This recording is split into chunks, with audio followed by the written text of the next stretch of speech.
YouTubers रचित्रो and Maxon, ये दोनों ही अपने यूट्यूब पर लाइव आकर वो भी नशे की हालत में कई अनाप शनाप चीजें करते हुए नजर आए, स्पेशली अगेंस्ट अभिषेक मल्हान यानी कि फुकरा इंसान। जहां मैक्सन ने सिर्फ एक घटिया शब्द कहते हुए फुकरा इंसान की इंसल्ट करने की कोशिश नहीं की, बल्कि उनके ब्रांड के बारे में भी बहुत कुछ घटिया उन्होंने कहा, जिसके बाद से ही बैकलैश मिलता हुआ नजर आ रहा है मैक्सन को। सिर्फ इसलिए नहीं क्योंकि उन्होंने फुकरा इंसान के अगेंस्ट बात की है, बल्कि इसलिए भी कि उन्होंने नशे की हालत में रात को गाड़ी भी चलाई। सोशल मीडिया पर ही उन्होंने ये शेयर की थी वीडियो कि वो जा रहे हैं अपनी गाड़ी लेकर, और उनके दोस्त रजत्रो ने मैक्सटन के ही अकाउंट से ये शेयर किया था कि मेरा दोस्त काफ़ी ड्रंक है और ड्रंक की हालत में यानी कि नशे की हालत में घटिया ट्वीट्स कर रहा है, चाहे वो अभिषेक हो चाहे उसके फैंस के अगेंस्ट हो।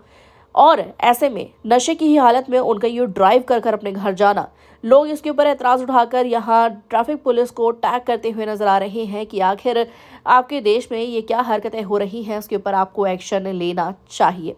यानी कि जैसे न तैसे इस वक्त वो मैक्सटन को उनकी सभी घटिया हरकतों के लिए पनिश करना चाहते हैं।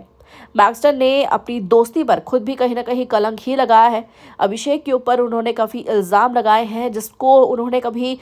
जिसका सच भी वो कभी साबित नहीं कर पाए, और अभिषेक हमेशा की तरह हर मामले में चुप्पी साधते हुए ही नजर आते हैं जब कोई बात उनके खिलाफ नॉनसेंस हो या उसके पीछे कोई लॉजिक ही ना हो। बता दें कि मैक्सटन को तो ये बहुत पहले ही अनफॉलो कर चुके थे क्योंकि वो पहले से ही हरकतें कर रहे हैं, लेकिन जिनकी यूट्यूब लाइव स्ट्रीम में थी यानी कि रचित्रों की, उसे भी अब इन दोनों ही भाइयों ने, अभिषेक ने नहीं बल्कि ट्रिगर ने भी अनफॉलो कर दिया है। जिसके ऊपर रचित्रों ने यह भी कहा कि मेरे साथ धोखा हुआ, मैं तो यहाँ सॉरी बोल रहा हूँ कि मेरे लाइव पर ये गलती हुई, मैक्सटन को ये चीज़ नहीं करनी चाहिए थी, लेकिन इन दोनों भाइयों ने मुझे ही धोखा दे दिया, मुझे ही अनफॉलो कर दिया। अब जाहिर सी बात है कि जहां दोस्त पर एक ट्रस्ट किया जाता है, जिस यूट्यूबर को उन्होंने अपना दोस्त भी माना और साथ ही साथ उसके करियर में इतनी ज़्यादा हेल्प भी की, अब उसी के लाइव स्ट्रीम पर अभिषेक के खिलाफ और उनके भाई ट्रिगर के खिलाफ कोई शख्स आकर इतनी अनाप शनाप बातें बोलकर जाएगा तो एक सॉरी काफ़ी नहीं हो सकती।